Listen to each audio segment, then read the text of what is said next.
नवनाथ जी को हमने 4-5 बार कनेक्ट करने की कोशिश की, हमने वहाँ पे 2-3 बार लेटर भी दिया है, उनसे कनेक्ट करने की कोशिश की।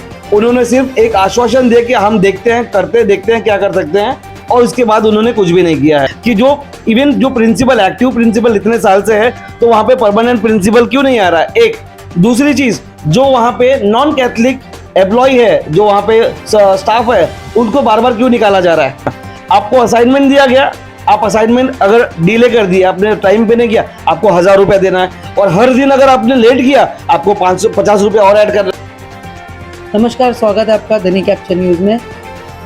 दैनिक कैप्चर न्यूज़ में आज जो विषय है, Kalina Saint Mary's High School के मैनेजमेंट के ऊपर एफआईआर दर्ज करा गया है। और जैसे इसके पहले भी हमने खबर चलाए थे हमारे चैनल पर, जो फीस का मुद्दा है बहुत ही गरमाया है सेंट मेरीज हाई स्कूल को लेकर। जो पहले 4000 था, 4000 से 8000, फिर फादर ने जो 8000 से डायरेक्ट स्कूल मैनेजमेंट ने 13800 किया था। और इसी को लेकर पेरेंट्स, जो एक यूनिटी आ गई थी पेरेंट्स में, और पेरेंट्स एक साथ मिलकर इसके खिलाफ खड़े हुए थे कि फीस इस तरह से क्यों बढ़ाया गया है। तो इस विषय में हमने पहले भी खबर चलाया था, और अब जो मैनेजमेंट पे एफआईआर दर्ज कराया गया है, तो हम हमारे साथ गंगा सागर जी है, जो भी पेरेंट हैं, इनके बच्चे भी सेंट मेरीज में पढ़ रहे हैं, हम उनसे बात करेंगे। सागर जी, स्वागत है आपका दैनिक कैप्चर न्यूज़ में।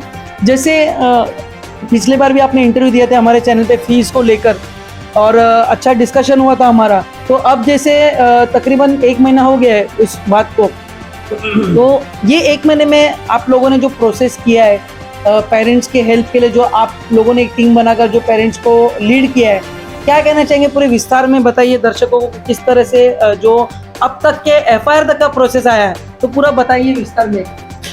देखिए, जैसा कि आप मुझे पूछ रहे हो कि 1 महीना पहले आप मुझसे मिले थे, तो पहला तो उत्तर आपने खुद ही दे दिया कि 1 महीना, मतलब एक कंप्लेन को लॉन्च करने में हमें 1 महीने से ज़्यादा का वक्त लग गया।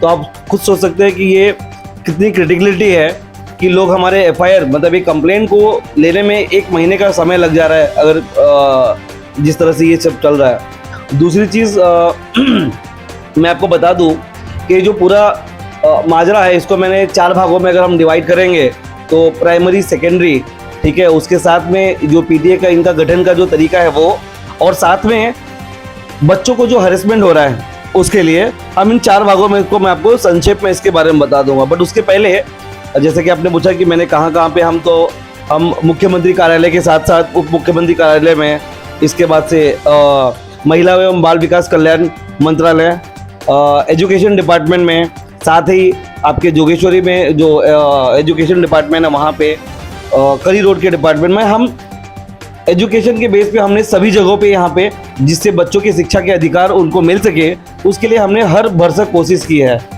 इसके साथ में हमने वाकोला पुलिस स्टेशन में एक एफआईआर भी लॉन्च की है, जिस बच्चे को उन्होंने दरवाजे पे रखा था 3-4 महीने तक, और उसको स्कूल में नहीं ले रहे थे और एग्ज़ाम में बैठने नहीं दिया जा रहा था, तो उसके लिए हम लोगों ने किया हुआ है। स्कूल के बाहर, तो उस समय जब आप कुछ 4 या 5 पेरेंट्स जाकर मिले थे, तो उस वक्त क्या बात हुआ था? फादर ने उस वक्त क्या कहा था आपको? उसमें क्या, उस समय जब हम फादर से बात किए, तो फादर ने बोला कि हमारे स्कूल के खर्चे बहुत है, हमको यहाँ पे प्रॉफिट नहीं मिल रहा है।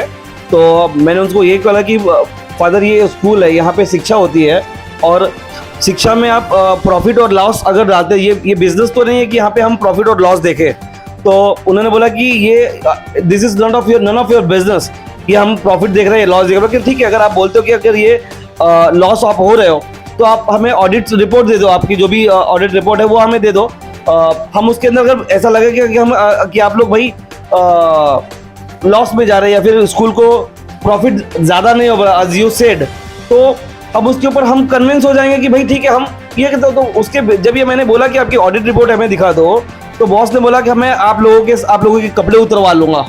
किसने कहा ये रूही, फादर रूही ने बोला कि मैं आपके कपड़े उतरवा दूं आपको। मतलब पेरेंट्स को इस तरह से कहा गया कि पेरेंट्स को इस तरह से बोला है, और हमारे साथ में कुछ महिलाएं भी बैठी थी वहाँ पे, जो बहुत बेइज्जती हुई, उनकी गर्दन नीचे झुकी ये बोलने के बाद। इस तरह का फादर का व्यवहार है हमारे सब पर। अच्छा, प्रिंसिपल से जो अभी जैसे एक्टिंग प्रिंसिपल, अभी प्रिंसिपल तो है नहीं सेंट मेरीज हाई स्कूल में, सेकेंडरी सेक्शन में एक्टिंग प्रिंसिपल है बर्नाडेट डियागेयर, तो उनसे भी बात हुआ था आपका, उन्होंने क्या कहा? बर्नी मैम से जब बात हुई थी, बर्नी मैम ने बोला कि अच्छा, पहली बात तो बर्नी मैम के पास हम जब गए तो बर्नी मैम ने हमारे स्वागत के लिए वाकोला पुलिस स्टेशन से सीनियर पुलिस इंस्पेक्टर को बुला के रखा था और उन्होंने बोला कि मैं आप लोगों से बात नहीं करूंगी, जो भी बात करना है वो दीपक मोरे, प्रदीप मोरे या दीपक मोरे, वो प्रदीप मोरे, तो बोले कि ये इंस्पेक्टर साहब है, आप इनसे बात करिए। और बोले कि मैंने मुनकर की ठीक है, ये इंस्पेक्टर साहब मेरी हमारी जो फीस है वो कम करेंगे, तो वो सब लोग भड़क गए थे वहाँ पे। तो भाई जो मैडम है, बर्नी मैडम का है, बर्नी मैडम का ये है कि जो फादर बोलेंगे वो उनको करना है ऐसा, और फादर का इंस्ट्रक्शन नहीं था। पहली बात तो हम वहाँ पे जाने के बाद 2-3 घंटे के बाद तो हमें फादर से फ़ोन पे बात करने को मिला। उसके पहले हम लोग सब वहाँ पे तजव्वुर कर रहे थे कि अभी फादर मिलेंगे, नहीं फादर नहीं मिले। अच्छा, ये तो हो गई सेकेंडरी की बात। प्राइमरी में अगर आते हैं तो प्राइमरी में जो फीस थी वो 25,000 से सीधे 40,000 हो जाती है। गवर्नमेंट के नॉर्म्स के हिसाब से फीस जो है वो पेरेंट तय करते हैं कि उन्हें मंथली देना है, तिमाही देना है, छमाही देना है या फिर साल भर का एक साथ देना है। बट यहाँ पे बॉन्डिंग है कि आपको ये अमाउंट है, ये डबल अमाउंट जो 40,000 का जो अमाउंट है, ये जो अमाउंट है आपको ये पर्टिकुलर डेट पे देना और एक साथ में देना है। अब इसके अंदर इतने पेरेंट्स हैं जो ठेला लगा के रास्ते पे सब्जी वगैरह बेच के वो लोग अपने बच्चों को यहाँ पे पढ़ाते हैं और इनके पास बॉन्डिंग डाली कि एक साथ में आपको 40,000 देना है। कितने पेरेंट ऐसे कि जिसके 3 और 4 बच्चे हैं जो स्कूल में पढ़ते हैं, अब 3 बच्चे, तो वो बच्चा एक साथ में एक महीने में 1 लाख रुपया 1.5 लाख रुपया कहाँ से लेके आ पाएगा? एक तो ये चीज़ है। तो ये ना तो ये फीस के अंदर ये लोग ये अच्छा, कोई पेरेंट ये नहीं बोलता कि हम फीस नहीं दें, हम बोलते कि हम फीस देंगे लेकिन हम लोग को एटलीस्ट इंस्टॉलमेंट फैसिलिटी दी जाए।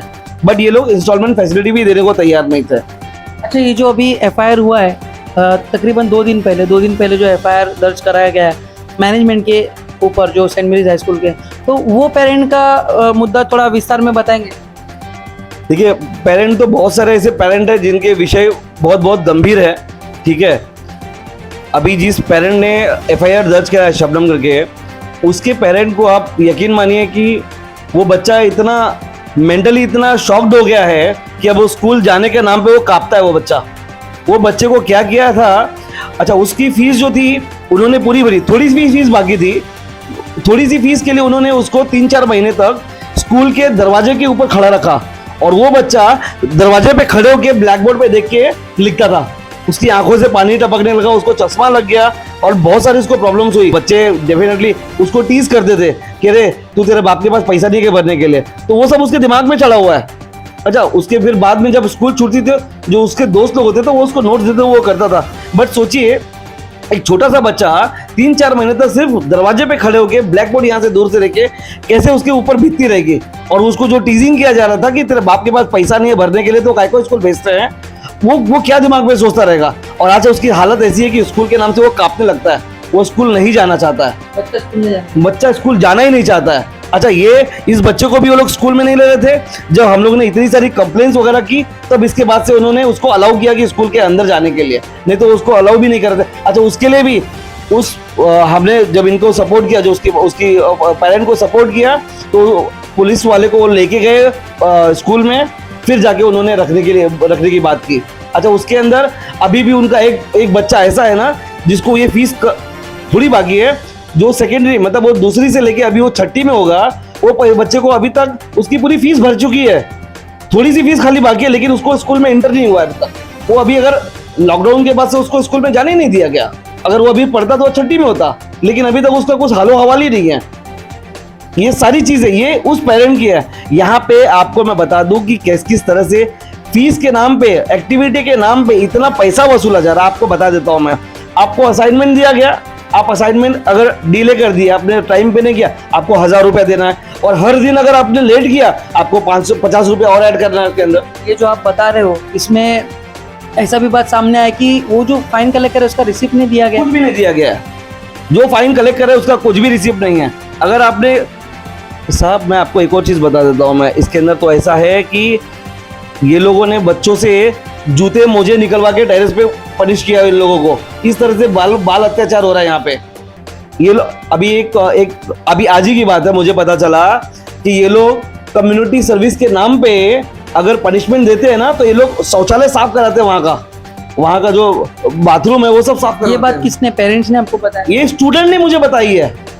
जब मैंने स्टूडेंट से मिला कि भाई क्या चीज वहाँ पे चलता है, क्या आपको क्या कोई परेशानी है, तो बोलते सर ये हमारे जो हम लोग को कुछ कम्युनिटी, अच्छा वहाँ पे अगर पानी गिर जाए स्कूल के अंदर, अगर बॉटल पानी निकाल और थोड़ा सा पानी गिर जाए ना, तो वो प्यून आके साफ नहीं करता है, ये बच्चे खुद जाते हैं, मॉप लेके आके खुद साफ करते हैं। लेकिन गवर्नमेंट स्कूल है, गवर्नमेंट स्कूल होने के बाद जो प्यून का अपॉइंटमेंट हुआ है गवर्नमेंट से हुआ है, तो ये किस तरह से मतलब स्कूल को?